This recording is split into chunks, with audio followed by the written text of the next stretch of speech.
L'Union africaine et la CEDEAO cherchent à renforcer la coopération sud-sud en matière de prévention et de gestion des catastrophes naturelles. C'est l'objet justement de la 8e consultation en Afrique des catastrophes naturelles qui s'est ouverte ce matin à Ouagadougou. Reportage de Lazare Pouya. Voici un exemple de catastrophe naturelle qu'a connu le Burkina Faso le 1er septembre 2009 dû au changement climatique. Catastrophe qui touche pratiquement tous les pays et toutes les couches sociales. Pour mieux gérer ces catastrophes, la concertation s'impose.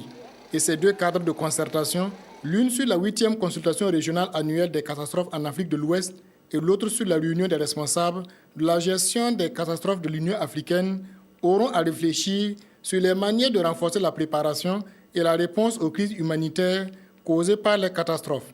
La rencontre de Ouagadougou se propose également de renforcer la capacité de la CEDEAO et de l'Union africaine dans l'action humanitaire et la réponse aux besoins des populations vulnérables en cas de catastrophe.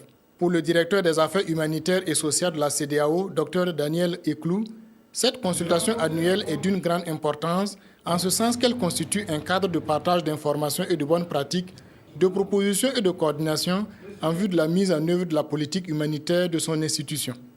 La Fédération internationale de la Croix-Rouge, co-organisatrice de la présente rencontre, tout en reconnaissant que la région est soumise à des crises humanitaires et politiques, invite les différents acteurs à s'organiser dans l'action contre les catastrophes.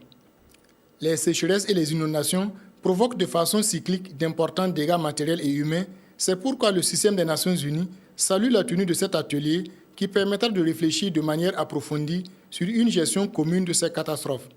En guise d'introduction aux travaux de cette rencontre, le ministre de l'Action sociale et de la solidarité nationale, Alain Zobga, a souligné qu'il est impératif pour les pays de la sous-région, voire du continent, de considérer la préparation, la réduction et la réponse comme une approche globale et intégrée, prenant en compte les dimensions transfrontalières.